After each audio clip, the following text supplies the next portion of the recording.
Hi everyone, आज ये 30 जुलाई 2026 के इम्पोर्टेंट करंट अफेयर को डिस्कस करते हैं। So let's get started without any further delay. प्रश्न संख्या 1 से स्टार्ट करते हैं। किस साउथ अमेरिकी देश ने अंतर्राष्ट्रीय आपराधिक न्यायालय, जिसको इंटरनेशनल क्रिमिनल कोर्ट बोलते हैं, इससे अपनी सदस्यता वापस लेने की घोषणा करी है? तो वेनेजुएला ने आईसीसी से अपनी सदस्यता वापस लेने की घोषणा करी है। यह दक्षिण अफ्रीका का one of the important country है। बात करते हैं वेनेजुएला की, तो वेनेजुएला ने रोम स्टैचू से भी हटने का फैसला किया है, जिससे अंतिम रूप से हटने में 1 वर्ष का समय लगेगा। वर्तमान में वेनेजुएला की अंतरिम राष्ट्रपति डेल्सी रोड्रिग्ज है, ये भी आपको ध्यान में रखना है। इससे पहले चाड, नाइजर, माली, बुर्किना फासो ने भी आईसीसी से अपनी सदस्यता वापस लेने की घोषणा करी थी। आईसीसी की बात करते हैं तो इसका मुख्यालय द हेग, नीदरलैंड में, तो ये भी आपको ध्यान में रखना है। बात करते हैं वेनेजुएला की, तो वेनेजुएला की राजधानी कराकस है। आप यहाँ पे देख सकते हैं वेनेजुएला की बॉर्डरिंग कंट्री में कोलंबिया, ब्राज़ील, गुयाना के साथ लगता है, तो ये भी आपको ध्यान में रखना है। वेनेजुएला की मुद्रा की बात करते हैं तो बोलीवर है, और यहाँ पे कैरो नदी पे एक एंजिल जल प्रपात है, तो ये भी आपको ध्यान में रखना है। माराकाइबो झील भी है यहाँ पे, और यहाँ के घास के मैदान को लानोज बोला जाता है, तो ये भी आपको ध्यान में रखना है। तो वेनेजुएला में भूकंप से पीड़ित लोगों के लिए राहत सामग्री के लिए भारत ने ऑपरेशन अमिस्ताज चलाया था, तो ये भी आपको ध्यान रखना है। नेक्स्ट क्वेश्चन में आते हैं। कॉमनवेल्थ गेम्स 2026 में पैरा एथलेटिक्स में देश के लिए पहला स्वर्ण पदक किसने जीता है? तो शर्मिला धनखड़ ने जीता है। उन्होंने शॉर्ट फुट F57 श्रेणी में 9.8 मीटर थ्रो के साथ स्वर्ण पदक जीता है। कॉमनवेल्थ गेम 2026 की बात करते हैं तो इसका आयोजन ग्लासगो, स्कॉटलैंड में हो रहा है, तो ये भी आपको ध्यान रखना है। अन्य पदक विजेता की बात करते हैं, जैसे झंडू कुमार है, इन्होंने ब्रॉन्ज मेडल जीता है पैरा पावर लिफ्टिंग में, और यह भारत का पहला पदक था। मीराबाई चानू की बात करते हैं तो इन्होंने वेट लिफ्टिंग में स्वर्ण पदक जीता है। गुलबीर सिंह की बात करते हैं, इन्होंने 10,000 मीटर दौड़ में सिल्वर पदक जीता है। हरजिंदर कौर की बात करते हैं तो इन्होंने सिल्वर पदक जीता है 69 kg वेट लिफ्टिंग में। ज्ञानेश्वरी यादव की बात करते हैं तो इन्होंने सिल्वर पदक जीता है 53 kg वेट लिफ्टिंग में। सर्वेश कुशारे की बात करते हैं तो इन्होंने भी सिल्वर पदक जीता है ऊंची कूद में, तो ये भी आपको ध्यान में रखना है।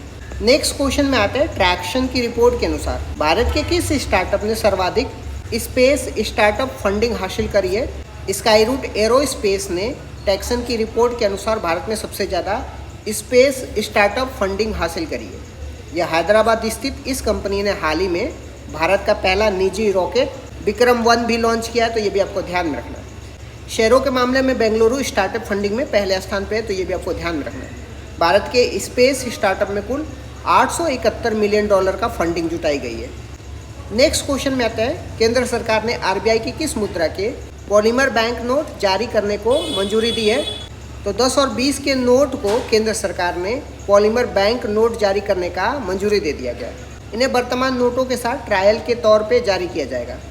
ये टिकाऊ होते हैं और कपास के पेड़ों के उपयोग को कम करते हैं। पॉलीमर नोट जारी करने वाला पहला देश की बात करते हैं तो ऑस्ट्रेलिया है। 1988 में इन्होंने पॉलीमर बैंक नोट जारी करी थी। भारत में नोटों को प्रिंटिंग प्रेस करने के लिए नासिक, देवास, मैसूर, सोलवोनी है। नासिक में पहली बार 1928 में प्रिंटिंग हुआ था। नेक्स्ट क्वेश्चन में आते हैं। भारत की पहली कमर्शियल मालगाड़ी हाल ही में किस पड़ोसी देश में पहुंची है? तो नेपाल में पहुंची है। यह मालगाड़ी बिहार के जोगबनी से नेपाल के विराटनगर पहुंची है। यह पहली डायरेक्ट कमर्शियल ट्रेन है जिसमें सीमा पर माल उतारने की ज़रूरत नहीं पड़ी। इसमें 1225 टन का कैनोला ले जाया गया था। नेक्स्ट क्वेश्चन में आते हैं। अंतर्राष्ट्रीय बाघ दिवस 2026 कब मनाया गया और इसकी घोषणा कहाँ पे हुई थी? तो 29 जुलाई को अंतर्राष्ट्रीय बाघ दिवस मनाया जाता है। इसकी घोषणा सेंट पीटरबर्ग समिट 2010 रूस में हुई थी। लक्ष्य की बात करते हैं तो भारत का लक्ष्य था 2022 तक बाघों की संख्या का दुगुना करना। विश्व का 70% बाघ भारत में पाए जाते हैं, तो ये भी आपको ध्यान में रखना है। भारत का 58वां tiger reserve Madhav tiger reserve है, और यह मध्य प्रदेश में है। और 97वां टाइगर रिजर्व रातापानी है, ये भी मध्य प्रदेश में। मध्य प्रदेश को टाइगर स्टेट कहा जाता है, तो ये भी आपको ध्यान में रखना है। नेक्स्ट क्वेश्चन में आते हैं। वित्त वर्ष 2025-26 में भारत का कुल निर्यात एक्सपोर्ट कितना दर्ज किया गया है? तो $863.1 बिलियन दर्ज किया गया है। यह पिछले वर्ष $778 बिलियन से काफ़ी अधिक है। यह वृद्धि ऑस्ट्रेलिया से CETA, UAE से CEPA और अन्य देशों के साथ मुक्त व्यापार समझौतों के कारण हुआ है। भारत ने सर्वाधिक सामान का निर्यात आसियान देशों को किया है, तो ये भी आपको ध्यान में रखना है। आसियान का full form association of south east Asian nation है, तो ये भी आपको ध्यान में रखना है। नेक्स्ट क्वेश्चन में आते हैं, भारत की किस दुर्लभ ऊँट की नस्ल पर विलुप्त होने का गंभीर खतरा मंडरा रहा है? तो मालवीय नस्ल के ऊँट को विलुप्त होने का खतरा मंडरा रहा है। भारत में ऊँट की कुल 9 मान्यता प्राप्त नस्लें हैं, तो ये भी आपको ध्यान रखना है। मालवीय नस्ल के केवल 102 ऊँट बचे हैं। ये सफ़ेद रंग और छोटे कद के होते हैं। गुजरात के खराई नस्ल की ऊँट की बात करते हैं, तो ये ऊँट पानी में तर सकते हैं, तो ये भी आपको ध्यान में रखना है। नेक्स्ट क्वेश्चन में आते हैं, संत गुरु रविदास महाराज की 650वीं जयंती के उपलक्ष्य में समरसता विकल्प अभियान कहाँ पे शुरू हुआ है? तो मध्य प्रदेश में शुरू हुआ है। यह देशव्यापी अभियान 29 जुलाई 2026 से 20 फरवरी 2027 तक चलेगा। गुरु रविदास भक्ति आंदोलन से जुड़े थे और इनके पद गुरु ग्रंथ साहिब है, तो ये भी आपको ध्यान में रखना है। नेक्स्ट क्वेश्चन में आते हैं, महिलाओं को हर महीने 2500 रुपये की सहायता देने के लिए लक्ष्मी योजना को कहाँ मंजूरी मिली है? तो दिल्ली में मंजूरी मिली है। यह 21 से 60 वर्ष की उन महिलाओं के लिए है जिनकी पारिवारिक आय 2.5 लाख से कम है। इसके लिए 510 करोड़ रुपए आवंटित किए गए।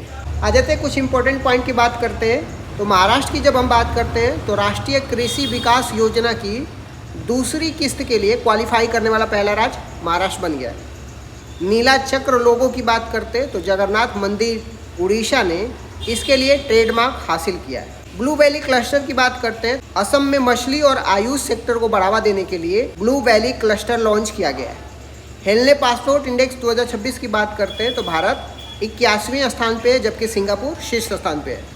इस तरीके से मैंने कुछ इंपॉर्टेंट करंट अफेयर को डिस्कस कर दिया। Thank you so much guys, keep loving, keep supporting, bye bye.